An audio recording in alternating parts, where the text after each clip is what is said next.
Assalamualaikum warahmatullahi wabarakatuh. Kini tiba giliran kita untuk mencoba memakan mie instan, mie goreng pedas ya, mie goreng pedas Indomie. Di sini bukan iklan ya, kebetulan yang ada di persediaan di rumah ini adalah mie goreng pedas. Di sini ada langsung 2 bungkus karena kalau 1 bungkus kayaknya kurang gitu ya. Kita akan lihat bagaimana mengkonsumsi atau makan mie pedas. Check it out.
Setelah kita tadi memasak minyak dengan proses pembuatannya, sekarang kita akan menikmati hasil dari masakan tersebut.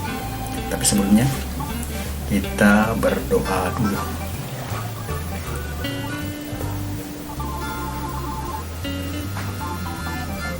Bismillahirrahmanirrahim.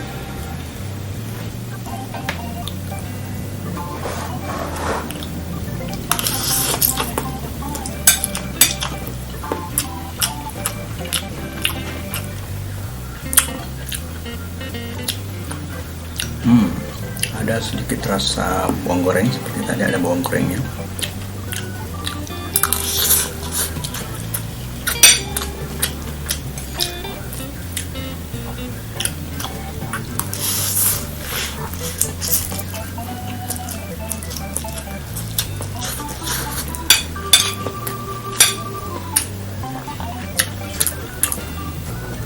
Dicampur dengan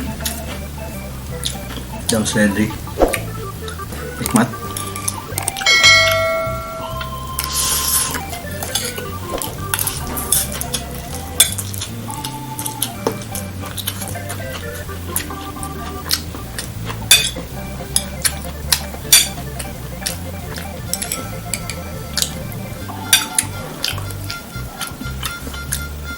Untuk Indomie rasa pedas ini, mie goreng rasa pedas ini tidak ada model jumbonya.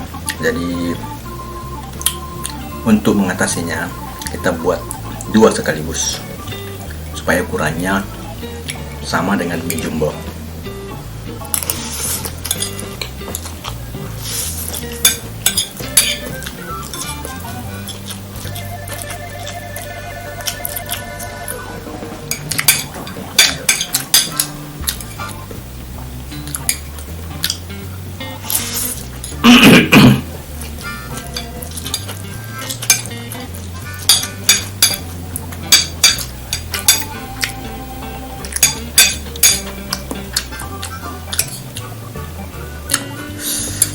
Rasa pedas ada, cuma tidak terlalu pedas, standar aja.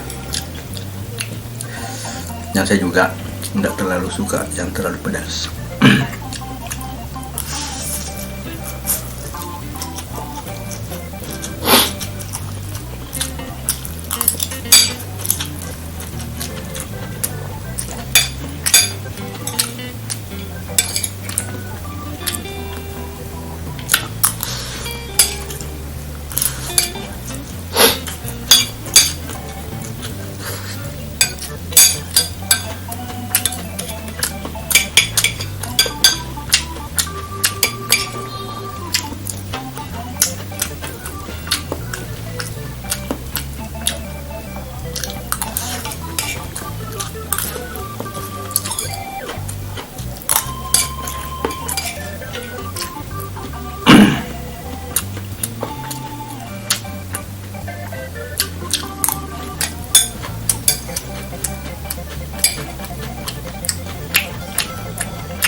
Biasanya Indomie atau mie instan pada umumnya dimasak pada saat memang tidak ada makanan semacam nasi atau sup-sup yang lain yang dijual. Cara membuatnya juga praktis, tinggal air panas atau dimasak, kemudian campur bumbu, selesai, langsung bisa disantap.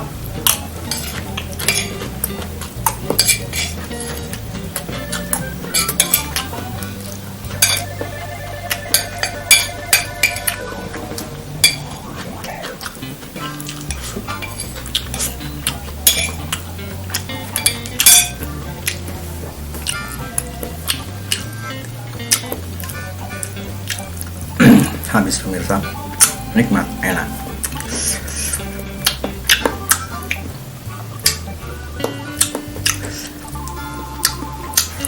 Ya, cukup sampai sini videonya, dan akan kita lihat setelahnya seperti biasanya ulasan tentang mie.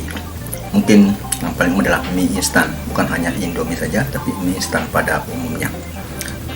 Cukup sekian. Wassalamualaikum warahmatullahi wabarakatuh. Sampai jumpa. Instan dan sejarahnya. Namun sebelum itu kita lihat dulu data terkini dari data COVID-19 di Indonesia tanggal 9 jam 2 lewat berapa menit.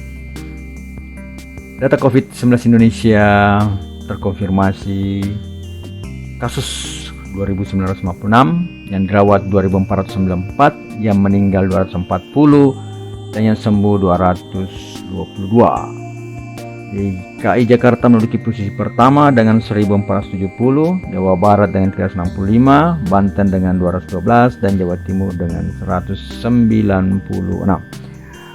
Kita berdoa semoga COVID-19 atau Corona ini cepat berlalu. Amin. Selanjutnya kita bahas tentang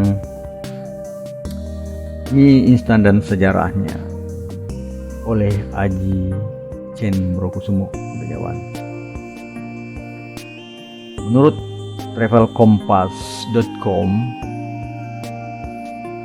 orang Italia, Arab, dan Tiongkok sama-sama mengklaim bahwa merekalah penemu mie.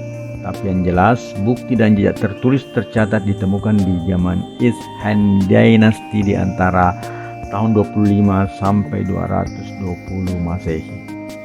Jejak tertua ditemukan bulan Oktober 2005 di situs Lajia Kijia Kultur di pinggiran Yellow River di Shanghai, terbuat dari foxtail millet dan brown corn millet. Secara umum, ini didefinisikan sebagai adonan tipis panjang, digulung dan dimasak dalam cara mendidih. Cara mendidih ini biasa air, bisa kuah, bisa minyak, sehingga bisa dikatakan bahwa cara mendidih adalah media pemasak mie. Kata noodle sendiri ditengarai dari bahasa Jerman noodle dan kemungkinan berasal dari kata nodus atau not, simpul dari bahasa Latin. Sementara kata mie berasal dari dialek Hokkien dari kata mian, dari kata main. Menurut bahan bakunya ada beberapa jenis mie, yakni millet, wheat atau gandum, beras, mung bean, kentang atau potato, canned starch, and buckwheat.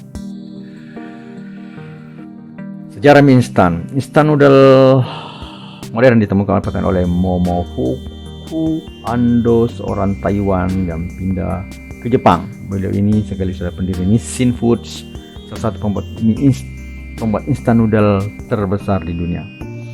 Itu sederhana, awalnya memasak mie dalam kuah yang ada rasanya, kemudian di-frit dengan minyak kelapa sawit untuk mengeringkannya sehingga menjadi kering sama sekali. Untuk memakan tinggal dipanaskan dengan air panas saja. Beberapa metode pembuatan instant noodle dicoba beliau, termasuk cara pengasapan dan pengeraman, serta penggorengan dengan minyak goreng jenis lain. Tetap saja akhirnya penggorengan dengan minyak sawit yang terbaik. Tahun 1958, Nissin meluncurkan mie instan yang pertama, chicken ramen, di Osaka. Lompatan bersejarah berikut tahun 1971, ketika Nissin memperkenalkan cup noodle kepada dunia. Khusus pengembangan lainnya termasuk menambahkan sayuran yang dikeringkan untuk melengkapi hidangan mie tersebut. Di tahun 2000, survei diadakan Jepang mendapati bahwa mie instan merupakan temu yang paling penting abad ini, diikuti dengan karaoke, bahkan Kompas hanya menempati urutan kelima. Menurut Instant Ramen Manufacturer Association dan World Instant Noodles Association, negara Asia lah yang menempati jauh baik pembuatan konsumsi. Di tahun 2005, tidak saja 85 miliar bungkus instan noodle dimakan seluruh dunia. Tiongkok menempati juara pertama dan konsumsi kira-kira 50 miliar bungkus. Indonesia malah melampaui Jepang, mencapai 15 miliar bungkus saja. Jepang sekitar 6 miliar bungkus. Demikianlah sekelumit sejarah tentang mie instan. 11 bahaya mie instan jika dimakan terlalu sering, menurut healthdetik.com. Yang pertama adalah menghambat penyerapan nutrisi. Mie instan dapat menghambat penyerapan nutrisi yang dibutuhkan oleh tubuh. Hal ini menyebabkan saat disarankan untuk anak tidak mengkonsumsi mie instan karena tidak baik untuk pertumbuhan anak. Yang kedua, obesitas. Instan dapat memberikan efek mengenyangkan, namun cepat juga membuat merasa lapar dan membuat kamu cenderung ingin makan kembali. 3, berisiko keguguran. Ya, jadi untuk wanita hamil jangan coba-coba makan mie instan kebanyakan. 4, berisiko kanker. Pengawet yang ada di mie yang disimpan di laba mengkonsumsinya, bahan kimia terkandung dalamnya memiliki sifat karsinogenik yang dapat memicu sel-sel kanker. Yang 5, terganggunya sistem pencernaan. Pencernaan membutuhkan bantuan mineral dan nutrisi yang banyak. Jika terganggu, maka bisa mengalami sembelit, kembung, bahkan usus bocor. 7, kerusakan hati. Dapat menyebabkan kerusakan hati saat berbahaya dan dapat merusak dan mengganggu fungsi hati. 7. Tekanan darah tinggi karena selalu mengandung sodium dapat merangsang peningkatan tekanan darah. Bagi yang kamu mengalami tekanan darah tinggi, janganlah mengkonsumsi mie instan secara berlebihan. Yang ke-8, memicu batu ginjal. Dapat memicu batu ginjal. Kandungan garam yang cukup tinggi pada mie dapat membantu pembentukan batu ginjal. Yang ke-9, kerusakan jaringan otak karena zat-zat kimia itu berbahaya, dapat merusakkan sel-sel otak dan dapat memicu penyakit seperti stroke atau kelumpuhan. Yang ke-10, memicu kencing manis. Juga menyebabkan kencing manis disebabkan oleh kandungan gula yang melimpah pada mie instan. Yang ke-11, mengganggu jadwal menstruasi. Jadi untuk perempuan jangan terlalu banyak mengkonsumsi mie instan karena kadar sodium sehingga menyebabkan jadwal bulan bisa terganggu. Hormon yang terganggu juga menjadi salah satu pemicu tumbuhnya jerawat. Demikianlah beberapa